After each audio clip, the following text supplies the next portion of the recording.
All right, time for a quick public service announcement about DevTools. And by DevTools, I'm talking about browser DevTools. All modern browsers ship with tools in the browser itself to help you debug client-side applications. These are very, very important tools. And just to be clear, I really cannot stress how important it is for you to be comfortable with your dev tools. Now, we don't have a lot of time to talk about this. We're just taking a few seconds to mention a few things, but I want to really drive home how important it is that you get comfortable with at least one or two different browsers and their dev tools and how they can help you debug your client-side applications. You're learning jQuery. You are going to screw up. I've been using jQuery for years. I still screw up. You've been seeing me use the console to do debug messages, and that's part of DevTools.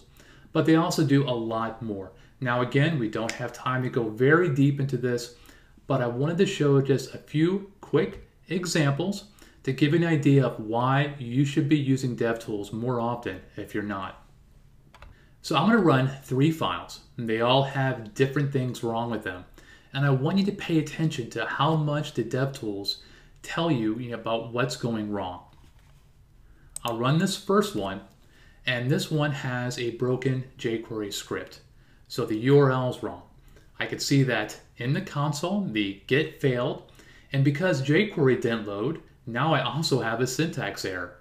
I'm seeing $ is not defined.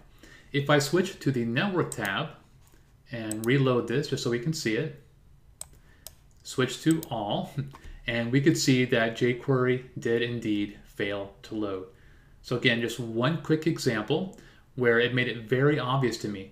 Notice that without this console, you really don't have much of an idea that something went wrong. Again, the DevTools make it a lot more obvious.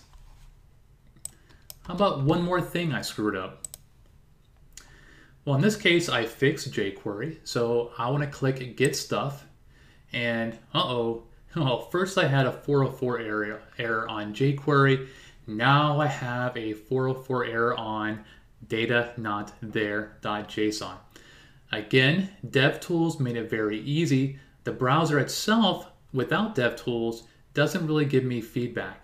Now, my jQuery code could have handled this as well, but I was being a bit lazy. I'd just not gotten there yet. One more example. So again, I'm going to click a button and load some JSON. I do it, and it loaded okay, but it was supposed to render stuff.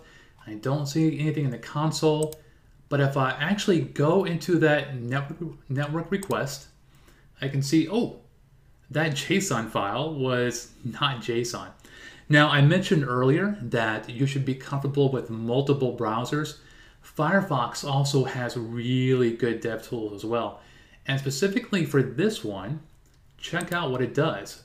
It actually flags that the result was not valid JSON data. So this was an extremely short look. There's a lot more to DevTools. There's even an interactive debugger allowing you to pause JavaScript and step through. There's a wealth of material out there. I highly encourage you to dig deep and get comfortable with your browser DevTools.